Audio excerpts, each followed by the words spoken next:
सरल हो जाओ। एक बात याद रखना, काम छल से पूरे नहीं होते। हमारी इच्छाओं की पूर्ति, हमारे काम छल कपट से पूरे नहीं होते।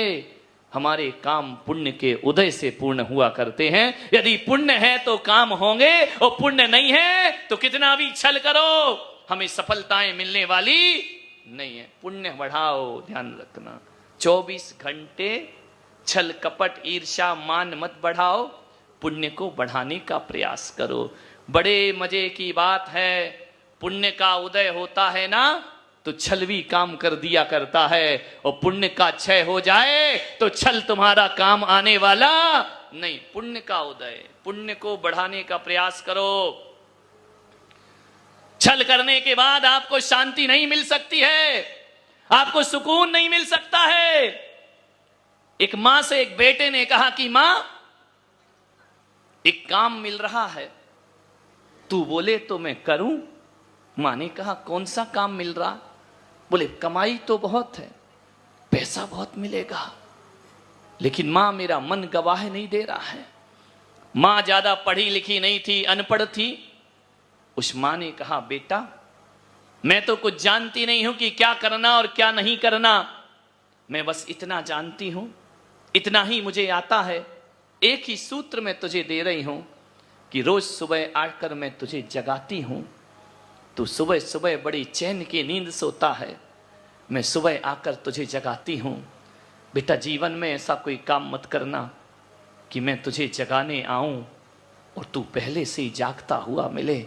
वह काम तेरे जीवन में कभी अच्छा नहीं हो सकता है। मैं जगाऊं तब तू जागे, इसका मतलब है जब मां जगाती है तो बेटा चैन की नींद सोता है। और यदि बेटे ने अपने जीवन में कोई गलत काम किया है, मां को जगाने की जरूरत नहीं होती है, तुम्हारी चिंता ही तुम्हें सुबह सुबह उठा दिया करती है। मां ने कहा इतना ही सूत्र है मेरे जीवन का कि जब मैं जगाऊं तब तू उठना चाहिए। मान्यवर सोचना है, आपको विचार करना है, दगा मत करिए। मैंने 5वीं की क्लास में एक बहुत अच्छी कहानी पढ़ी थी स्कूल में, आपने भी पढ़ी होगी।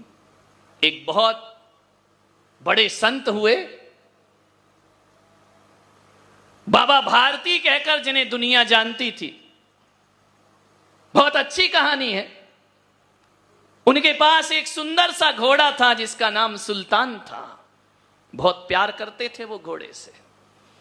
घोड़े के बिना उनका जीना मुश्किल था। घोड़ा भी ऐसा था कि बाबा के इशारों पर भाग जाया करता था। बाबा सुल्तान को लेकर शहर में पहुंचे। जैसे ही बाबा शहर में पहुंचे, डाकू खड़क सिंह की निगाह पड़ी उस पर। खड़क सिंह ने सुन रखा था बाबा भारती का घोड़ा बड़ा अच्छा घोड़ा है, बड़ा तेज घोड़ा है, बिजली की रफ्तार में चला करता है, इशारों पर रास्ते तय कर लिया करता है, बहुत समझदार घोड़ा। डाकू को क्या चाहिए? घोड़े ही तो चाहिए है। पहले के डाकू और अब के डाकू में थोड़ा अंतर है। पहले के डाकू घरों में आकर नोट लूटते थे, धन दौलत लूट के ले जाते थे। आज के डाकू आके नहीं लूटते हैं, तुम खुद जाके उनसे लूटते हो। वो फोन करते हैं कि तुम्हारा बच्चा मेरे अंडर में है, इतने करोड़ ला करके दे दो। अब डाकू को इतना टाइम थोड़ी है कि सूरत में आए, वो एक फोन पर पैसा बुला लिया करते। तुम खुद अटैची ले जाते हो कि लो महाराज मेरा बच्चा मुझे वापिस। अब तो फिरौतियों से लूटमार होती है, ध्यान रखना। पहले का जमाना अलग था, अब स्टाइल बदल गई है डाकुओं की, ध्यान रखना। कुछ डाकू तो दिल्ली में मिलेंगे, कुछ अहमदाबाद गांधीनगर में मिल जाएंगे। सब लूटमार का स्टाइल बिल्कुल अलग है। डाकू ने कहा कि घोड़ा हमें मिलना चाहिए, लेकिन उन्होंने सोचा कि बाबा भारती ऐसे तो घोड़े देने वाले हैं नहीं, क्या करूं? छल का सहारा लिया। जब आदमी कमजोर हो जाता है तो छल का सहारा लेता है। मालूम है कहानी आगे क्या कहती है कि एक दिन बाबा, वो डाकू खड़क सिंह एक अपाहिज का रूप बना करके जंगल में बैठ गया। बाबा दयालु थे। जैसे ही सुल्तान को लेकर के बाबा भारती पहुंचे, उस अपाहिज ने कहा कि बाबा मैं चल नहीं सकता, मैं फिर नहीं सकता हूं, मेरे शरीर में वो ताकत नहीं, मैं अपाहिज हूं, मुझे सड़क पार करा दोगे, मुझे उस तरफ ले चलोगे। खड़क सिंह की दशा देखकर बाबा को दया आ गई। उन्होंने कहा कि ठीक है, आओ बैठो। जैसे डाकू को बिठाया घोड़े पर, घोड़े पे बैठते ही डाकू ने रकाब पर एड़ लगाई, लगाम हाथ में पकड़ी और भाग गया ठास करते हुए। बाबा भारती खड़े खड़े देखते रहे। धूल उड़ाता हुआ घोड़ा चला गया दूर तक। बाबा समझ गए ये कोई भिखारी नहीं, ये कोई लुटेरा है जो मेरा घोड़ा लूट करके भाग गया। बाबा ने कहा, ओ डाकू खड़क सिंह। डाकू ने कहा, मेरा नाम जानते हैं, पहचान गए? ध्यान रखना। आवाज दी कि डाकू खड़क सिंह, एक बात मेरी सुनते जाओ, मुझे घोड़ा वापस दो या ना दो, मुझे नहीं चाहिए सुल्तान, लेकिन तुम जानते हो सुल्तान मेरी जान है, उसके बिना मेरा जीना मुश्किल हो जाएगा। लेकिन फिर भी मैं तुमसे एक निवेदन करता हूं। बोले, बोलिए बाबा भारती, क्या बोलना चाहते हैं? बोले, एक बात याद रखना डाकू खड़क सिंह, जिस तरह से छल से तूने मुझसे मेरा सुल्तान छीना है, ये बात जाकर शहर में किसी को बताना मत, बताना मत। क्यों? नहीं, तेरे पास सुल्तान कैसे पहुंचा, ये बताना मत। क्यों? बोले, इसलिए नहीं बताना कि तू तो छल से घोड़ा मुझसे लेकर जा रहा है, और ये कहानी यदि तूने दुनिया में जाके बता दी कि मैंने घोड़ा कैसे लिया, तो मुझे अपनी और तेरी चिंता नहीं।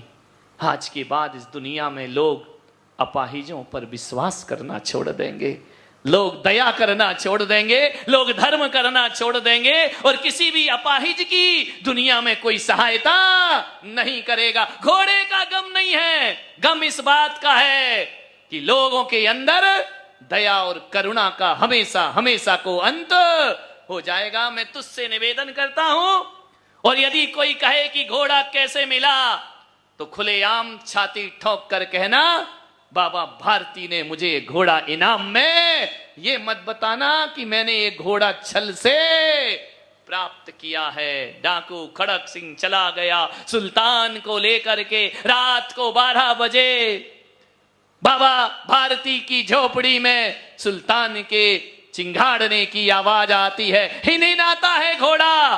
रात को 12 बजे बाबा भारती की नींद खुली, घोड़े की आवाज, उन्होंने आवाज लगाई, सुल्तान तू कहां है? घोड़े ने हिनहिनाया, दोनों पैर उठाए। बाबा भारती की आंखों में से आंसू आ गए। तू यहां कैसे आ गया? तुझे तो डाकू उठा करके ले गया था, तू भी छल से भाग करके आया है क्या? वो छल से ले गया, सुल्तान तूने भी डाकू से छल किया है। दोनों पैर उठा दिए सुल्तान ने। बाजू में खड़ा डाकू खड़क सिंह। बाबा भारती ने कहा कि तुम कैसे आ गए? बोले, बाबा तुम्हारी एक बात कि दुनिया को मत बताना कि मैंने घोड़ा कैसे लिया है, वरना दुनिया दीनहीनों पर विश्वास करना छोड़ देगी। बाबा 12 बजे रात तक आपके शब्द ने मुझे सोने नहीं दिया, रात भर करवटें बदलते रहा, और आज पहली बार लगा कि दुनिया अणु बम और एटम बम से नहीं जीती जाती है, दुनिया गोली बंदूक से नहीं जीती जाती है। दुनिया को जीतना है तो दिल से दुनिया को जीता जाता है, हृदय से दुनिया को जीता जाता है। बाबा तुम्हारी सरलता, तुम्हारी निश्चलता ने मुझे मजबूर कर दिया, और आज ये घोड़ा लेकर के मैं तुम्हारे पास वापिस आ गया। ध्यान रखना, छल प्रपंच करके दुनिया में कभी भी कोई चीज अर्जित नहीं होती है।